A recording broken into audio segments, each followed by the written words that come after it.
Die goldenen Sterne des Sports verleihen für vorbildliche soziale Aktionen in Vereinen.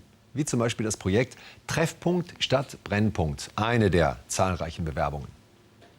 2000 Menschen leben in dieser Saarbrücker Siedlung. Jeder Dritte hat einen Migrationshintergrund.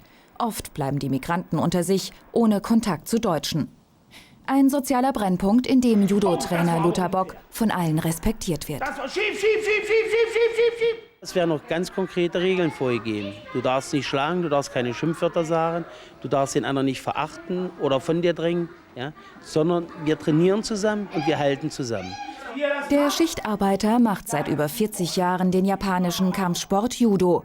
Heute gibt er in Saarbrücken seine Erfahrung an Schüler aus Persien. Wenn wir irgendwas falsch machen, dann müssen wir entweder Liegestütze machen oder Knie. 450 Mitglieder zählt der Judo-Verein mittlerweile. Das Konzept ist einfach.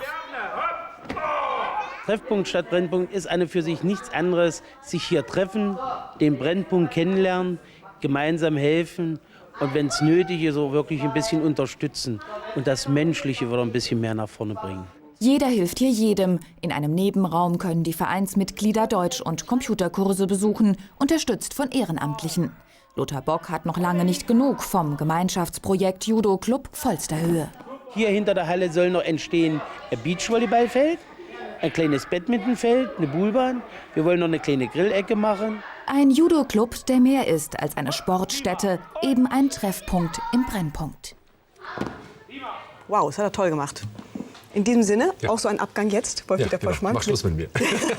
Ich dachte, wir sind noch Rolle rückwärts. Herzlichen Dank und schönes Wochenende. Ja, danke. Vielen Dank. Autofahrer, die schon mal ein Steinchen in die Windschutzscheibe bekommen haben, die wissen, dass das gefährlich sein kann. Sie kennen das ja bestimmt aus der Werbung, ne? Man fährt nichts ahnend über einen Huppel und schon reißt das Glas.